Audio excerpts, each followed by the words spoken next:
In the press conference after the Elimination Chamber, I think Triple H said, does it feel like we're on the road to WrestleMania now? Well, we certainly were at Elimination Chamber, and if Monday Night Raw has anything to say about it, we are on the road to WrestleMania. We're going to talk all about it here on Squared Circle Radio Live, the show that is for the fans, by the fans. That's the Young Buck, Andy York, and my brother from another mother, the whole podcasting show, Jared Justice. My name is Chris Belcher. Thank you so much for being with us. Whether you're watching live, whether you're watching the replay, be sure to hit the thumbs up on the video. Subscribe to the channel if you haven't already. What are you doing? And then, of course, drop your comments, drop your questions. We're taking them live, and we'll respond to them afterwards as well. Andy, it's been a wild 48 hours, man. How are you holding up? I don't know. I really don't. There's just been so much that has happened inside the ring and outside the ring that's just kind of taken up. You can tell it's WrestleMania season because it's about to get even crazier and even more wild as we get closer and closer. It was a fantastic episode of Raw tonight. Like the way it kicked off to everything in between. I thought they did a great job of keeping the momentum from Elimination Chamber. And right now I am sold and hooked on WrestleMania, even though I have no idea what it's going to look like fully. I'm still very much excited about what it's going to be. Jared, I think that's what they want, right? They want us to be, hook, line, and sinker, but still, be guessing, right? I would think so. I mean, I'm more excited after watching Raw. I thought that it was entertaining. I don't think there was any particular moment that shocked me until the end. So that was shocking. It definitely was, and we're going to start with that. But before we do, we can't go any further without shouting out our partners at SportsWire Radio, also at WSN, the Wrestling Society Network. Thank you to both of those partners for playing our show and the support that you give us. We couldn't do what we do without you, so we appreciate it very much. We also couldn't do what we do without our viewers and without our listeners. So if you're listening on podcast, just make sure you're following on whatever platform you have chosen. All right, guys, let's get into it. The end of Monday Night Raw, incredibly shocking. Io Sky defeats Rhea Ripley for the Women's World Championship. Jared, I'm going to you first because as we were talking on the phone earlier, you said, and I quote, gosh, I hope they just do something tonight to keep that momentum going. I hope that they give us something on Monday Night Raw tonight. Well, your prayers have been answered, my friend. We have a new women's champion. What in the world? Just like old Drew praying for Punk to get hurt. Sometimes the prayers are answered. I mean, it was shocking. It does keep the momentum going. But my question to you, as soon as we saw what happened, was why? Why did they do it? Is it just for that big pop, or is it just to make a triple threat? What is their reasoning? Well, Jared, you and I were watching it together on this stream right here in real time before we started recording, and you saw my reaction. What was it? My jaw legit hit the floor, and you said, "What happened?" So, because your feed was behind mine, and I'm like, "Just watch." Andy, what was your reaction to all this? What do you think? What do you think is happening here? I was stunned. To the point where I had my hands out like this, what is going on? What are we doing? I'll say this, I think it was done to set up a triple threat. I think that's the given reason why it was done.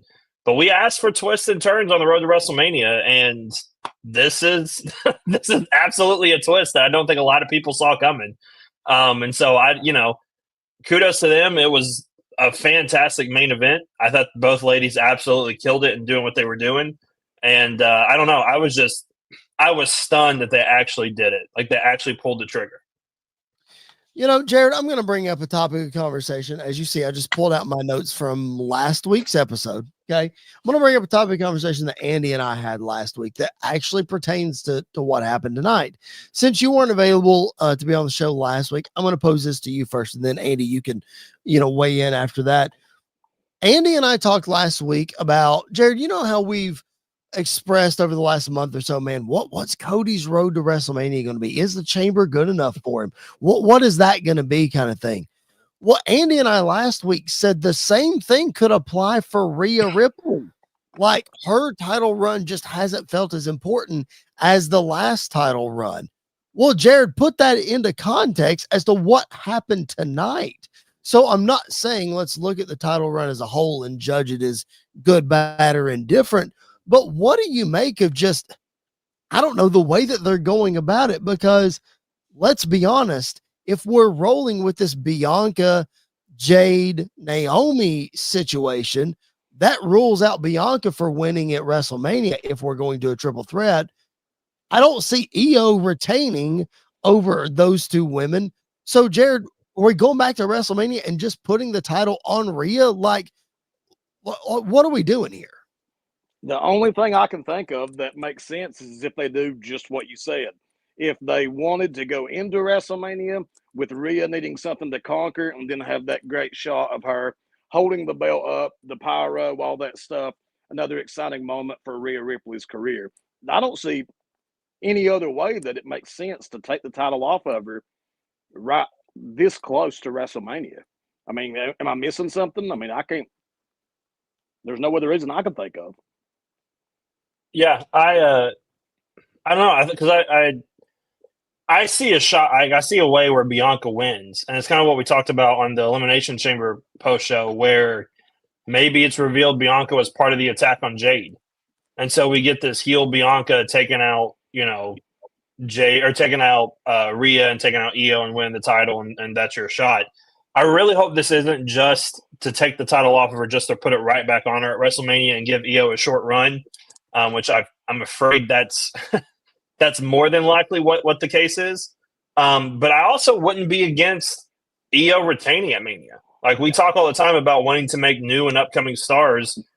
Having Io Sky beat Rhea and Bianca at WrestleMania is the way that you kind of push her forward. And you look at the other side with Tiffany Stratton.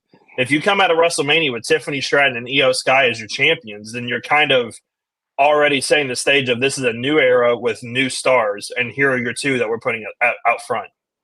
But wouldn't it have made so much more sense to have, like, if you're going to crown Io, to have her actually win the thing at WrestleMania? Oh, I agree. I absolutely agree. Yeah, I think that should have been the way they go. And you could have easily found a way. Like, I have it in my notes here. I do not want to see a triple WrestleMania. Now I do, because I need Rhea back in there. But I did not want to see a triple threat. I want Rhea versus Bianca one-on-one, case closed. Like, that's the dream match. We talked about it 48 hours ago, that we've been clamoring for this for 4 years now, and they finally tease it and then they take it away. So again, Andy, to your point, and Jared said it before you hopped on, we're creating new stars here and we're trying to put Io over in a big way. Okay, I get that. And maybe Rhea's time has passed as world champion. She did all she could over a year title reign or whatever it was. Jared's messing with the cat. No big deal. It has to go. It has to go. Rhea has done so much with the championship, and Andy, Bianca hasn't held the championship for a while, but she's still a prominent player and can easily be world champion. Capitalize on the momentum with Io, I guess. But I think, to Jared's point, like, it would be better for her to just win it at Mania, right? Wouldn't it just be a bigger moment for her to win it at Mania? Yeah, I mean, I think it would. I think it would have been a much bigger moment, especially if you kept it a triple threat and you had Io and Bianca and Rhea. Because you could find a way to put her in there. We might not like it, but you could have found a way to put her in there. I mean, the easiest solution would have been to do the same pushing spot and just have it end in DQ, which I'm glad they didn't. I'm glad that they kept it going and everything, because a main event world title match that ends in DQ on Raw just makes me madder than anything else. But I think I think you're absolutely right. It should have happened at if you wanted to do it, and if she's going to come out and be the next big star or the face of the women's division on Raw, then having her win at WrestleMania makes a lot more sense than having her win on a random Raw. But again, the win would have been bigger at WrestleMania, but you're still going to get the same end result even if she walks into WrestleMania as champion, because it's going to feel like her title reigns are really going to start or really be established at WrestleMania, whether she wins or whether she wins it at Mania or won it before. Jared, any thoughts there before we move on? Not really, man. I mean, I hope that there's a reason why they've done what they've done. I hope it all pays off, but we shall see, I guess. It's like Jared and I were talking earlier. I just can't get behind Io, and I don't know why. Like, Io's really good in the ring. I just feel like like having damage control around her leading up to WrestleMania last year, I thought was really good. And that story with Bayley, it was good. I don't know. I can't get invested, Jared, in Io as a character, and I'm not sure why. Like maybe it's like Nakamura or another heel that just needs a mouthpiece.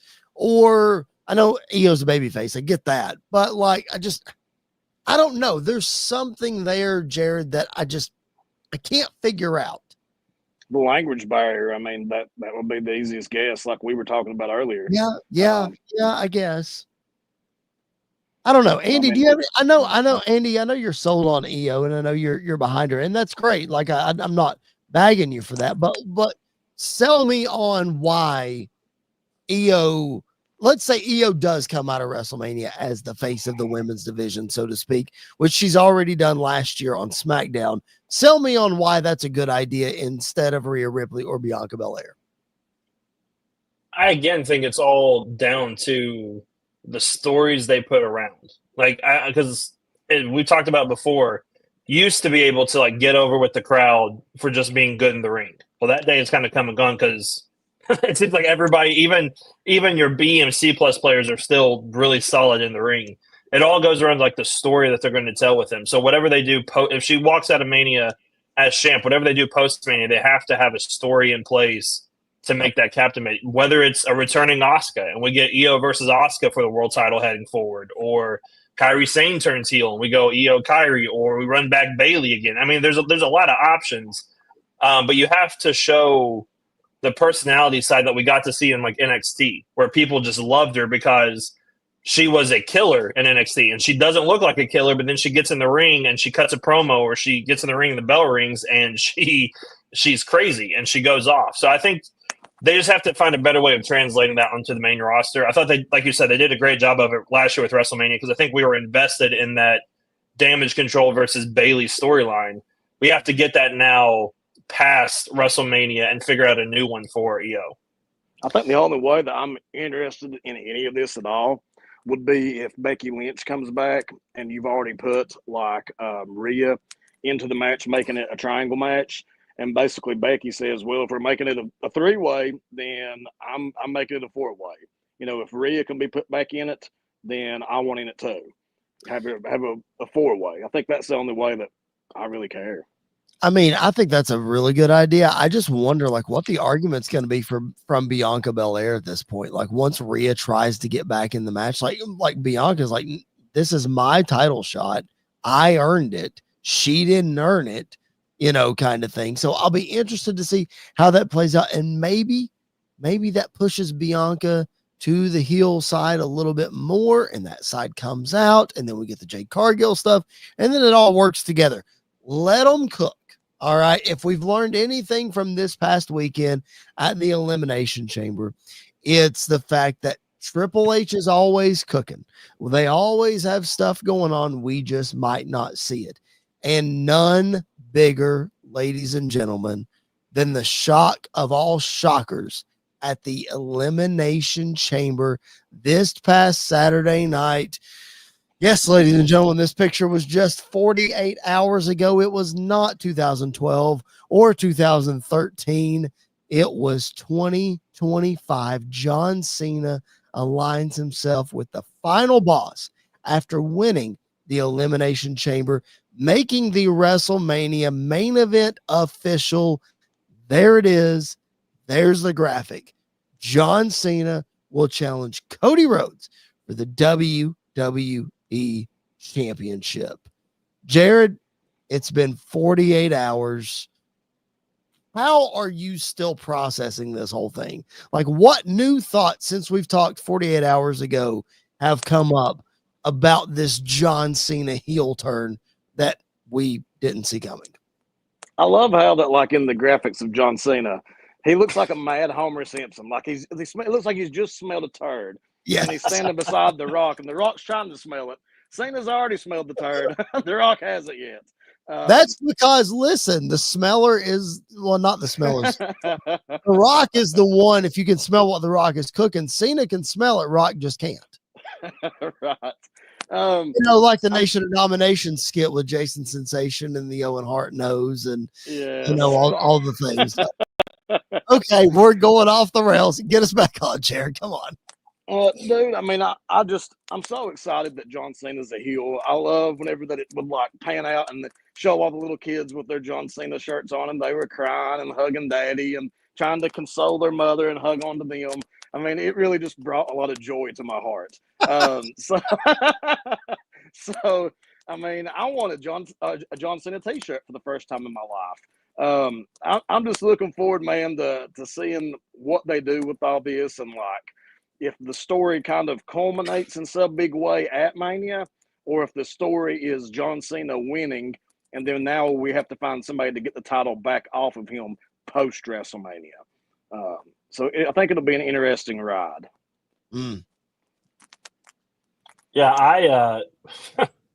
I still don't know how I feel. Like, I've gone back and watched it probably like 100 times now, just to keep watching it, because I'm just so captivated by everything that happened and like everything that took place. It still doesn't seem real, because this is one of those moments that we never thought we would see, like, ever.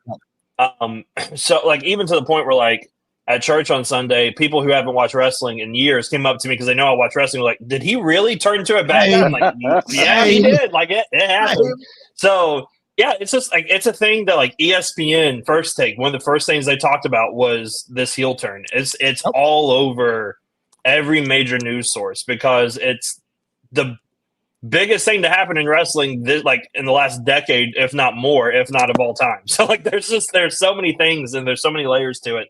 I think what I'm still really intrigued by is the next chapter of it. Like, the turn itself was fantastic. Yep. What's he going to look like? What's his new music going to be? What is going to be different about heel Cena than babyface Cena? So like, all of that aspect of it, I absolutely love. And the other thing I've realized is Bray Wyatt was always right about John Cena. So like, that promo has been floating around again. And it's like, yeah, Bray was always right. So I think that's another fun part of it. Andy, that leads me directly into my next question here. A lot of people online, as we talk about what's next, a lot of people online are now making the connection of The Rock doing the 1, 2, 3 because he did 3 like this, and John Cena did, 3 like this, which Paul Heyman did in a promo in the middle of the ring on SmackDown as well. He did 1, 2, 3 just like this. Okay. Coincidence? I don't know. The point that I'm about to make is that when we saw this shot at the Elimination Chamber and John Cena locked eyes with The Rock, which is just this terrible face right here, by the way. When he locked eyes with The Rock did the throat slit and then came out with the 2 and then put it away. So we've got 3, we've got 2. Do we have 1? Is there one more thing to unfold here? Is there a third man? Jared, is it Paul Heyman? Is there someone else? What in your mind does all that mean anything? Is it pure coincidence? I heard it was King Mabel is what I heard floating around.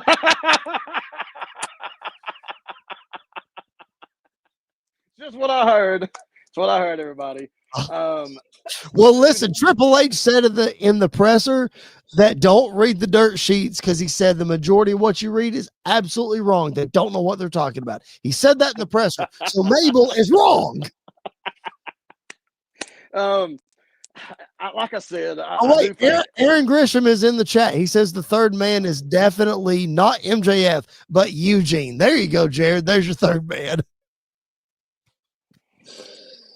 Ooh, deep breath. Eugene comes out. I'm not even going there. But oh, jeez.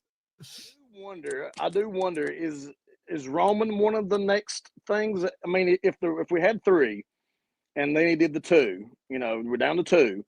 Is it Roman and somebody else? I heard somebody, maybe it was Sam Roberts, maybe he suggested that it was Seth Rollins, that maybe we have Roman and Seth that's still to be taken out by The Rock. I don't know. I'm not sure what the significance is, but I do think it was strange. I mean, he had to say 2 for some reason. I think so, right, Andy?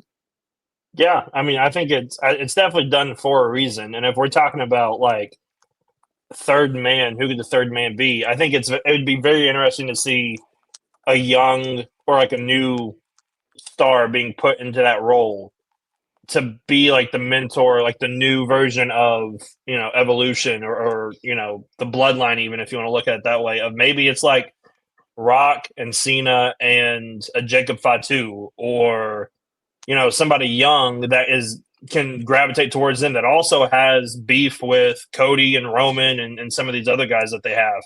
So I think there's a lot of options. I think there's a lot of things to play.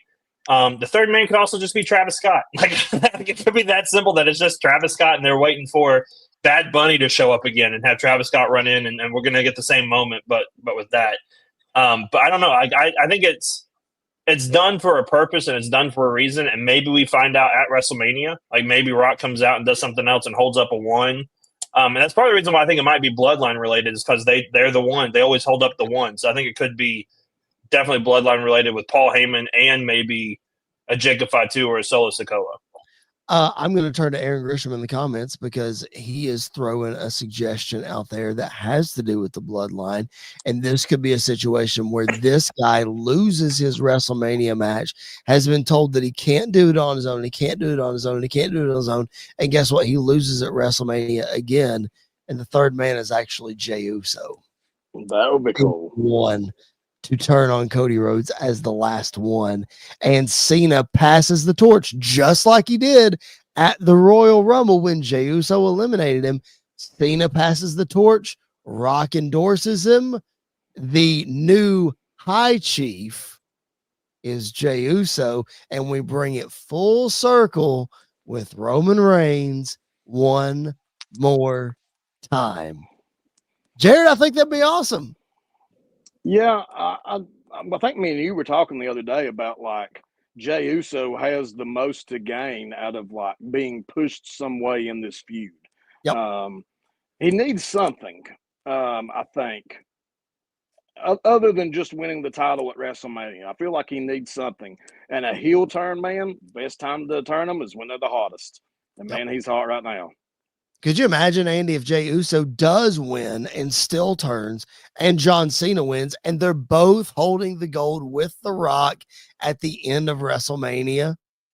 That's literally what I was about to say. Is what, like, I could see WrestleMania end with The Rock getting involved in Jey and Gunther and helping Jey win, and now we've got the corporate champ on both sides being aligned with The Rock and having this like authority group, which we haven't had in a while, but the last time wasn't that great. But we could have it to where you have an authority group that is running roughshod over all of WWE.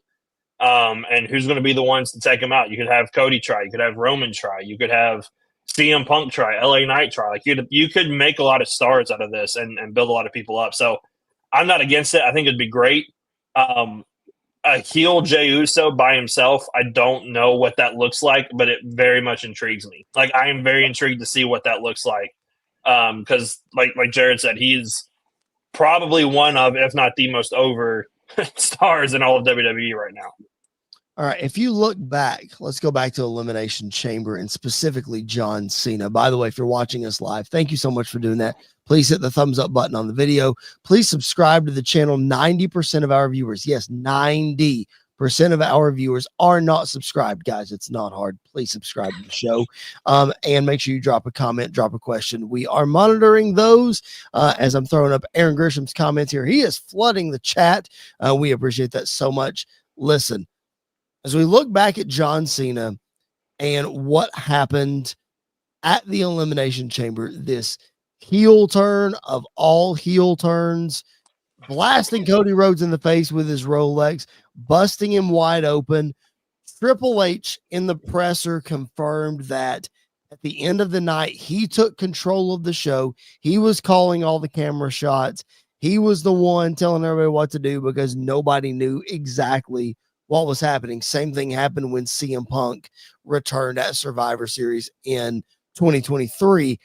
But Jared, the guts of WWE to completely flip the script about John Cena and turn it on its head during his retirement tour, confirmed he's done this year. What's something we've never done before? I mean, kudos to WWE for having the guts to that. My question, and you can also comment on that too, but here's the point that I'm trying to make. This picture was taken from Monday Night Raw on the road to WrestleMania 39.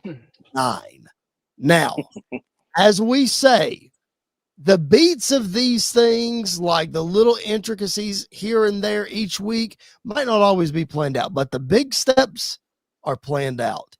Jared, when that moment happened before WrestleMania 39, do you think this was already decided? You think we knew what we were doing back then, or is that too far back? When was it first announced that John Cena was going to have this retirement tour? Money in the Bank last summer in Toronto, right, Andy? Yeah. So I think that whenever they announced this tour, just my opinion, just looking at it from what I would think, I think they knew then. But there was a good chance he was going heel, and that was the working theory going forward. Maybe we can change it, maybe we can tweak it, but oh boy, he's turning his back on everybody at some point. Yeah, I kind of agree. And there's another, I don't know if you have, I don't know how deep you dove into this, but there's another, I don't know if it's from the Netflix debut or from when, but there's another recent shot backstage of Rock hugging Pat McAfee and then turn around and is face to face with Cena. It was the night that Rock came back. It's when Rock, I think it's when Rock and Pat were at SmackDown in Colorado on the way to WrestleMania. Was it then? 40. I think it was then, because the only reason I say that is because of the gear that Cena was wearing was around that time, because I don't think he brought up new gear because he technically didn't wrestle at WrestleMania 40, so they didn't give him new gear. Yeah. So I think it was on the road to that. Okay. So, I mean, there's another, scene. I think Jared's right that was probably the plan. I don't think at that point they were like, we're doing it with The Rock. The Cena's going to join The Rock and they're going to turn on Cody and this, that, and the other. But I think they had a really good indication that they were more than likely going to turn Cena heel going into his last run, if this is his last run, because heels lie. And so maybe I'm just saying this has been in the works all along, and he wanted everybody to think this is his last run, and he lied about it all along. I think there might be, because I mean, how long did Hogan go after he turned heel, and how much money did they make? It would be hard to see Cena go heel this last year and it just be it. So I'm not saying that it's not his last year, but I wouldn't be shocked if he lied a little bit. I think he'll stick to it. I know I kept pushing this whenever we did the last podcast. And I'm telling you, man, something in me just says that you keep him heel until the very end, and he turns and helps good overcome evil, and then that's it. Well, he's definitely changing. That's for sure. We're definitely seeing a different side of him already. I mean, we saw the graphic with that smug look on his face. We saw the presser where he just did the mic drop and didn't say a word in the press conference, which was absolutely awesome. Jared, I'm going to pose this last question about John Cena to you, and then we're going to move on because we got a couple more things to discuss. Sam Roberts brought this up on his emergency podcast after Elimination Chamber. Then Andy, I'm going to also you weigh in on this. I'm going to Jared first because it does have to do with the Hulk Hogan heel turn, and Jared and I lived through that. So let me ask you this first, Jared. Sam brings up the point that you could argue that John Cena's heel turn is more impactful than Hulk Hogan's, and here's why. Because Hogan was already to a point where he was getting booed. Like he was trying the red and yellow, he was trying the babyface stuff, and the people just were not buying it anymore. So he went ahead and he turned heel. Now, obviously, him seeing the success of the NWO so far had something to do with it. I'm sure Bischoff gave him a raise and sweetened his contract and blah, all those kind of things. All those factors played into it. But from a kayfabe standpoint, the fans were already turning, so Hogan just went with them. But you look at John Cena, who's on his retirement tour, and he's never been more beloved than he is right now, and he chose to flip the script. So then that begs the question, which do you think at the end, because we don't know what the end game is for Cena yet, but the moment, which was more impactful, Hulk Hogan or John Cena? Something that just went through my mind whenever that you were saying all that, and if you need to put me back on course, do it. But do you remember whenever that John Cena and Roman Reigns were in the ring, and Roman was just absolutely stinking the joint out, and Yep. Cena, was just chewing Roman up? Yep. Do you remember whenever he said, "If you were any good at your job, I wouldn't still be having to do this as my job"? Yes. So think back now that at just the impact of you have to have somebody who is good enough that whenever you turn Cena heel, you have somebody else, a babyface that's just as big to rely on, which is Cody Rhodes. Mm-hmm. So I don't think we've ever been at a point in time to where maybe it made sense to turn Cena until now. All that being said, to answer your question, dude, I think it's about on equal ground, man. I mean, I think, again, that Cena was this generation's Hulk Hogan, and I don't think it mattered that some people were starting to boo Hulk by the mass. Everybody was still cheering for him. And with Cena, I think it's a completely different story because we booed him almost his entire career. Right. And it's almost like no matter with John Cena, the story of John Cena has always been, we're going to push against the grain. If everybody wants him to go heel, biggest babyface ever. If everybody wants him to be a babyface, biggest heel ever. So, I don't know, man. I think they're equally as impactful. Yeah, I don't know. I don't know if you could put one against the other. Like it's hard to do that. And I know they both are going to be. And I know we're looking at the Hogan one in 20 with perspective, and we haven't seen all of what Cena's going to be. Right.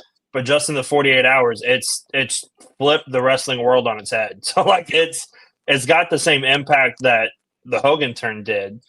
Yeah, and like Jared said, like we even the fans who hated Cena were starting to turn to love Cena because this is the last run, and we're showing him the respect because while yes, he was one of the most pushed people of all time and buried some of our favorites and won matches he shouldn't have won, this and the other, he was still really good. And we loved him and respected him for it now. And then you break our heart and you turn him on us. And it's the perfect time to do it. Like it was the perfect time to do that. I think if they'd have tried to do this in 2012, 2013, whatever the first Rock Mania was, I don't think it would have had a fourth, like any of the effects that it's going to have by turning him heel now. So I think it was the right time, the right storm. And like Jared said, like you're turning the biggest babyface, probably the biggest babyface of all time, like one of the biggest babyfaces of all time, if not the biggest babyface of all time, heel. You have to have one person or multiple people in place to take that slack. And you've got Cody, you've got Jey Uso, and you've got CM Punk and Seth Rollins. You've got a lot of people that are taking that. Plus Roman Reigns, like we forget Roman Reigns is basically like a babyface now, and so he's going to take a lot of that slack too. So it's weird to talk about Cena as a heel, just as weird as it was to talk about Roman being the heel in 2020 and like the tribal chief character and everything like that. So I think it's going to make the same impact. I think they're both going to be like 1A, 1B. Probably your generation might say Hogan is more impactful. My generation will probably say it's Cena. But when you look at them all like in perspective, they're both amazing. And they're both just so shocking. I will say this, like, I feel like if social media was a thing back in 1996, that Hogan's heel turn would blow up the exact same way that John Cena's heel turn has blown up. And I'm sure that I don't remember exactly, and Jared maybe does, but I'm sure news outlets covered it as well, just like ESPN covered Cena's. I'm sure news outlets covered Hogan's. I will say this. I feel like what John Cena is going to do over the next year is going to be really, really good and really captivating and really entertaining. I'm going to give him that. But more impactful, I'm going to give the slight edge to Hogan, and here's why. When Hogan turned, and we're talking about flipping the wrestling world on its head. When Hogan turned, he had an entire other Hall of Fame career as a heel and the leader of the NWO, and had one of the greatest rivalries of all time in building the Sting character as the vigilante and the warrior for WCW. Because let me tell you, WCW would have been dead in the water had the NWO thing not happened and Hogan not turned heel, because Sting versus the NWO made that company, made it. I'm not saying Cena doesn't have those capabilities, Jared, because clearly he does.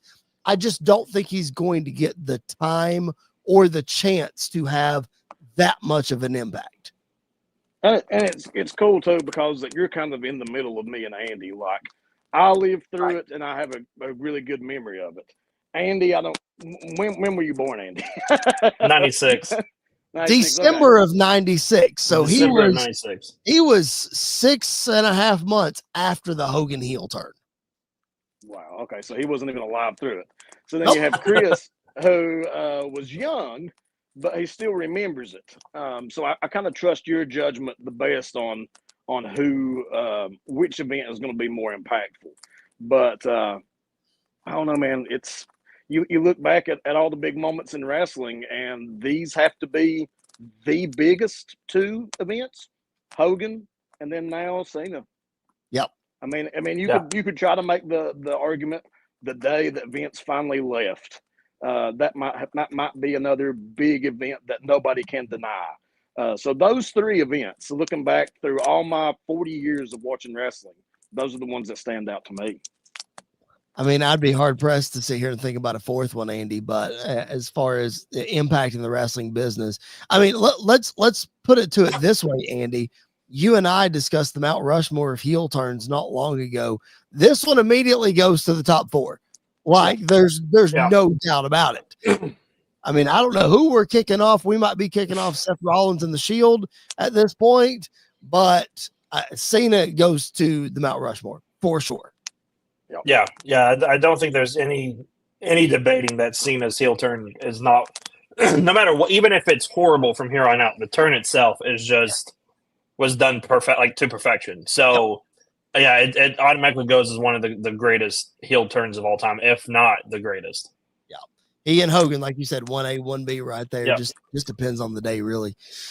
All right, we appreciate you guys being with us. We're going to be taking this ride with John Cena all the way to the end of the year, but specifically on the road to WrestleMania, we're going to be right here for you.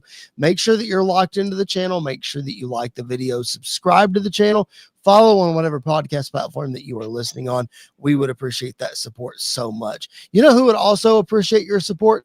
Tom Rice and Sports Wire Radio, our terrific partners. Let's take a second and hear from the Reverend about Sports Wire Radio. Looking for all the latest happenings in the world of sports and wrestling? Well, you're in luck, because Sports Wire Radio has you covered 24 hours a day, 7 days a week, and 365 days a year, with great shows in the world of sports, such as the Pinstripe Chronicles, hosted by Uncle Tats, Donald Stewart, and Rob Barrows. New York Baseball Talk with Chris Bazaya and Rob Maraska. The Liftoff Jets, also hosted by Chris Bazaya and Sharman Phillip. Neil Villapiano and the Devil's State of Mind. Randy Dillon's Hockey Fan Chat. In the world of wrestling, Sports Wire Radio has you covered with Squared Circle Radio, featuring Chris Belcher, Andy York, and Jared Justice. Those sit-down marks with DB, Primo, AJ, and Michael. A work in progress, featuring the Mayor of Canton, Piles, and Glenn Abbott. You can catch all of these great shows and more anytime, anywhere, and any place via the Listen Live button on Sports Wire sportswireradio.org, and you can also catch SportsWire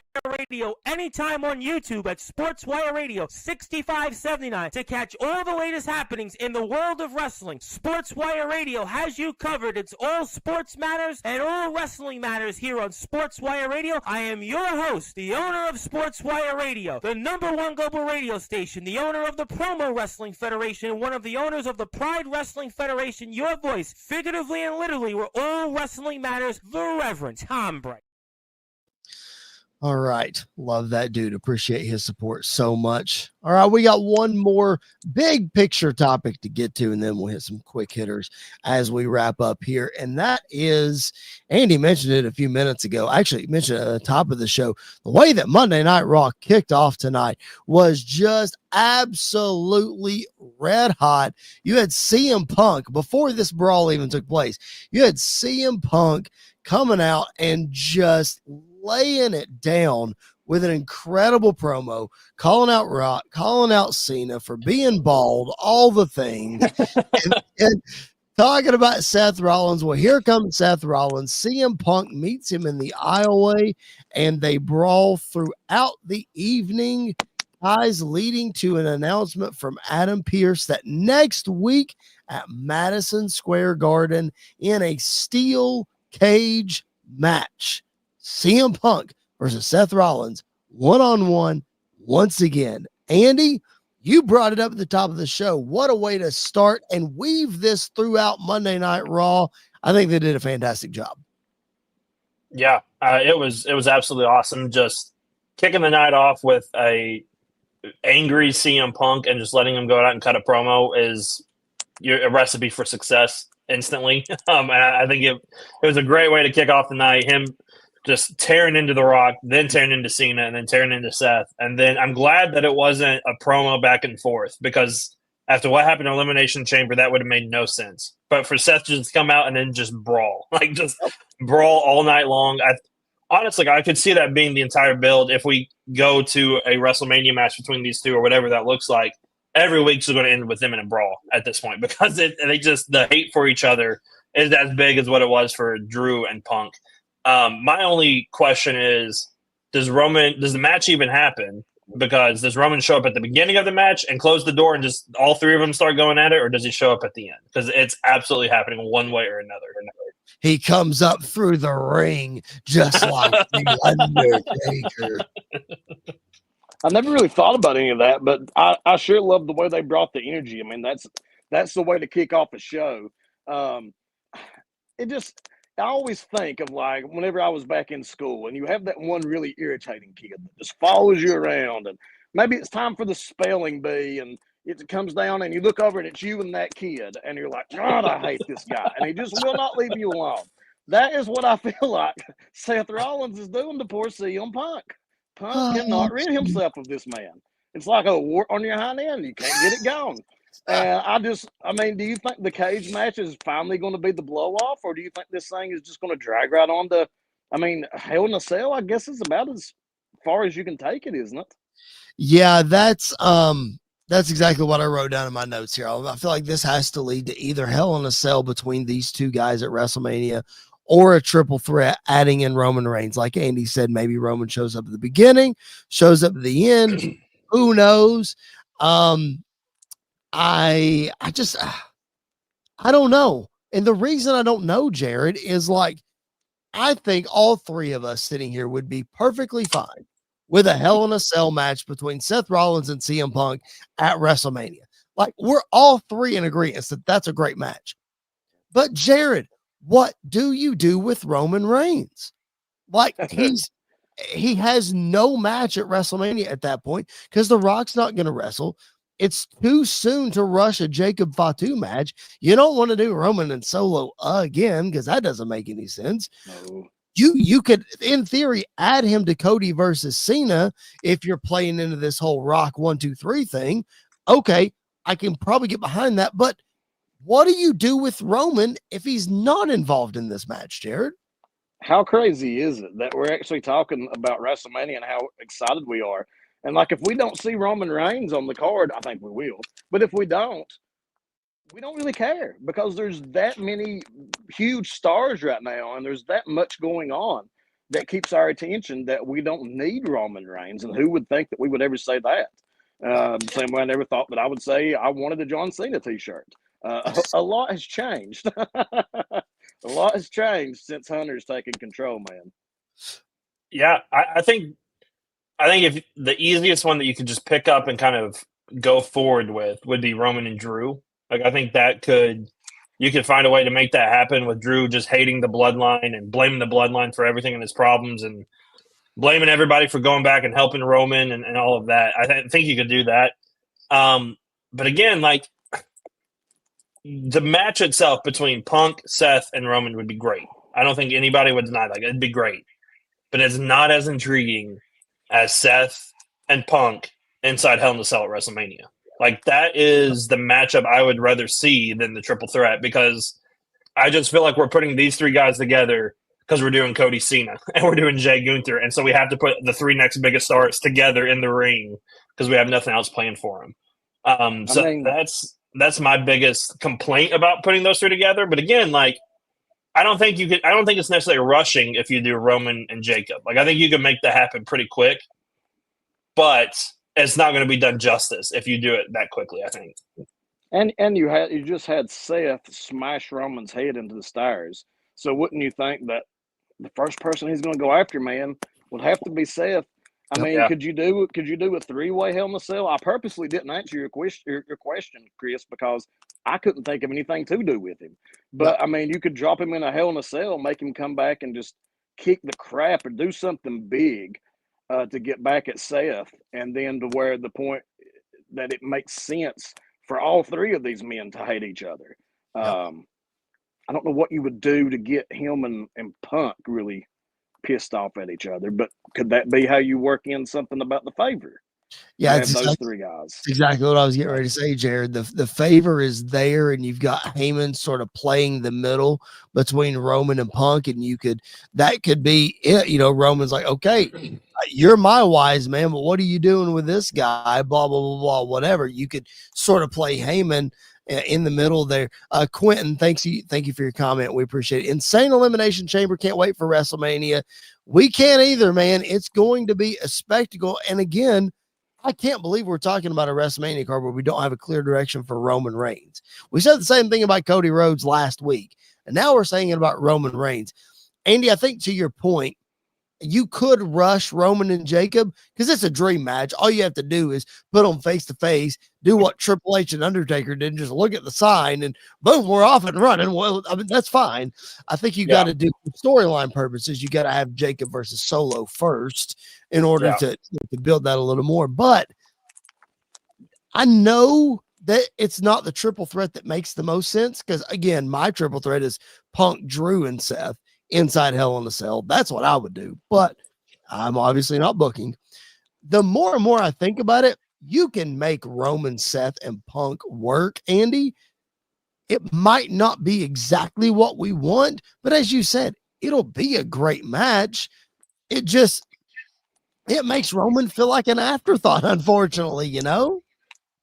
Yeah, because, I mean, a triple threat at WrestleMania does not definitively put an end to Punk and Seth. Correct. Like, it does not. So you have to, again, come back to that at some point. Are you going to do that like 3 months in a row or 4 months in a row, however long we've been kind of telling this story? And again, like you said, Roman's the afterthought. What does he gain from being in this match? Like, if he wins, then everybody's going to be upset because we really wanted to see Punk and Seth go at it, so one of them should win. If he loses, he just kind of loses and goes on to do nothing, and now we move forward to the Bloodline and The Rock and everything else. So I don't – for Roman, it seems like a lose-lose situation, putting him inside the triple threat. But you're not going to have WrestleMania without Roman Reigns on it. Right. If he is available and wants to wrestle – he's going to be on it at some point. And I would rather him be in the triple threat between Punk and Seth than him be in the triple threat with Cody Cena now. I think after the Cena heel turn, it needs to be those two guys at WrestleMania and nobody else. So I don't know what you do with Roman. I agree. Would you do if Go ahead, they left Jared. him off the card completely? What would you do if they left Roman off the card completely? You get to Mania. Cody is going in the ring against Cena. Against Cena. You have those two going at it, and out comes Roman Reigns, spears the crap out of Cody, and he aligns with John Cena and The Rock. And Cena lays down for Roman, and the ending shot is Cena Roman.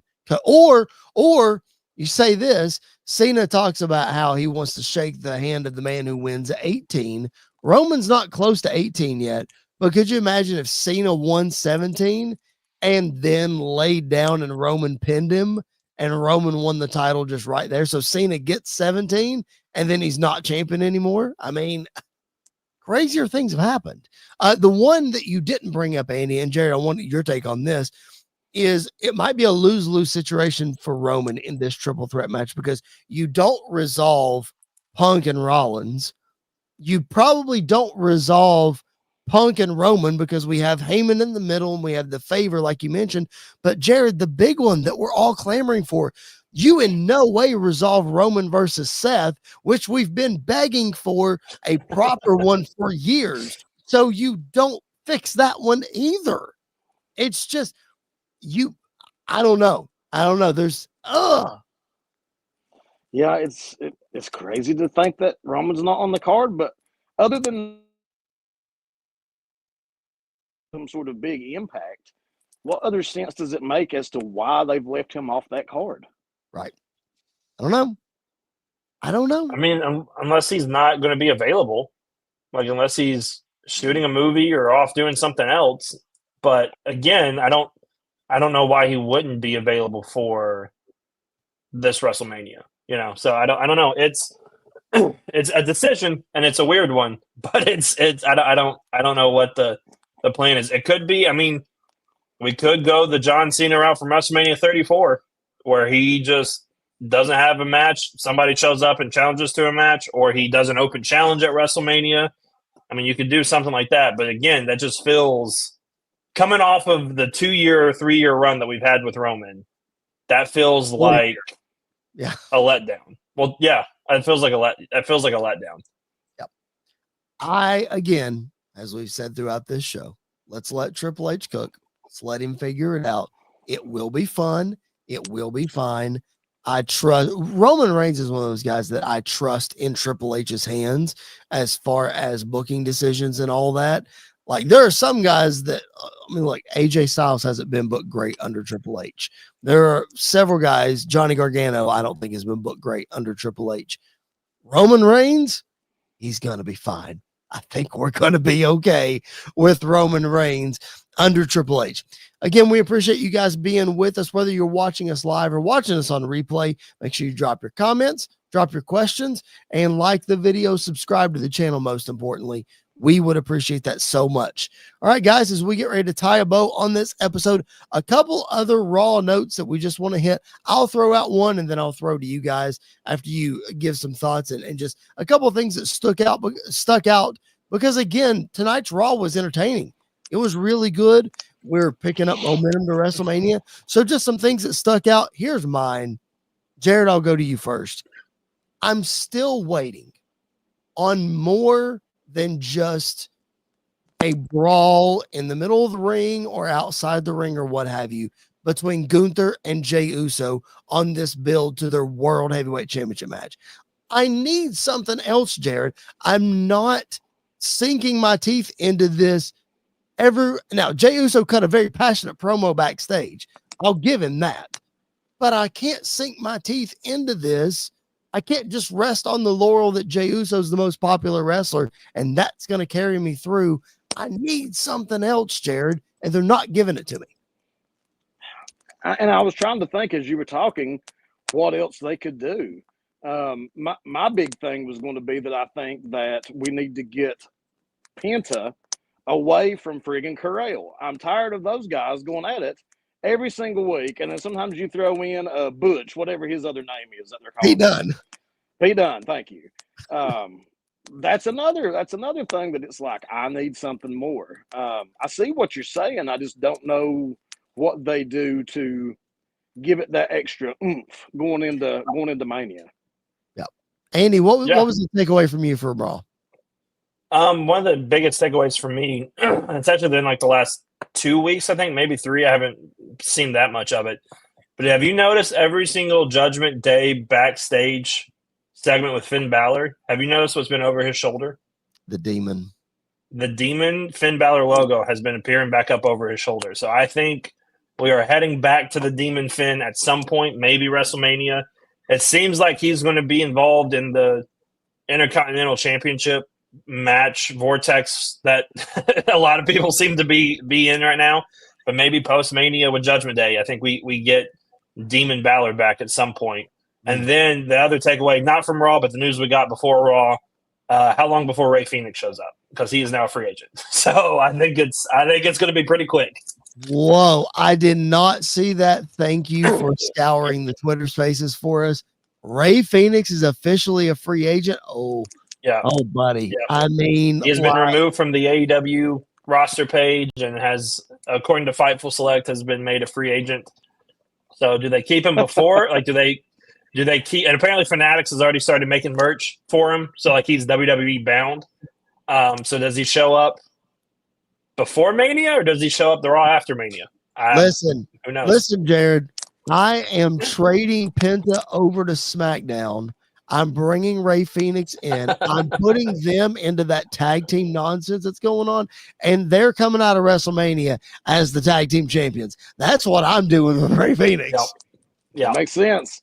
Definitely makes sense. And that's only because the War Raiders had another fantastic match tonight on Monday Night Raw, and I don't want them to lose the titles. So, as much as I love Gargano and Ciampa, let's put the Lucha Brothers over there and let's stir that pot just a little bit. That's what I would do. Yeah. All right. Makes sense to me. All right. Jared, man, I think that's going to do it for this week's episode. We appreciate you guys being with us. Anything else to add, brother, before we sign off? Let's all just take a moment to do what really matters here. Let's put down our pencils, let's put down our paper, and let's hit the friggin' subscribe button. Do it right now. You're listening, hit the subscribe button. Maybe check out some Tom Bryce, Sports Wire. Hit the subscribe button. Do it now. And you can subscribe to his channel as well. I know he would appreciate it. We would appreciate it as well. Make sure you do that. It's not hard, guys. We're not going to put you on an email list. We're not going to send you some survey. We're not going to call you. We're not going to do any of that. Subscribing just helps the show, and it gets you a notification every time we post new content. So, you want more content? You want good stuff like that? Hit that subscribe button. Andy, what do you got, brother? Anything else to add? No, just hit the subscribe button. It's another fun week. Like I said in the post show, we just want your soul. That's it. We just want your soul. That's all we care about. But Andy, if you want my soul, where would my adrenaline be? I don't care about that. I just want your soul. I want your soul. You're going to be my champion. Okay. Feels very weird saying that out loud, but The Rock said it, so it's fine. So you're welcome. The Rock also played Maui, and he has all these other characters that he has. So it sort of. I'll tell you what the weirdest thing is Sunday night after Elimination Chamber and after church and everything, we were at my parents' house, and my niece loves Moana. So we were watching Moana. And hearing The Rock come out of Maui, I'm like, man, you were evil like 24 hours ago. What is happening? I gotta switch my brain off because I'm still looking at Bloody Cody and Cena and you standing over him. Oh, geez. It's so funny. Man, the road to WrestleMania is wild. It was wild last year. It's taken some really wild turns this year. We're going to be right here for it, covering it all for you right here on Squared Circle Radio. So make sure you're subscribed. For Mr. Jared Justice, that's the Young Buck, Andy York, and my name is Chris Belcher. Thank you for being with us for another edition of Squared Circle Radio. We will catch you guys down the road.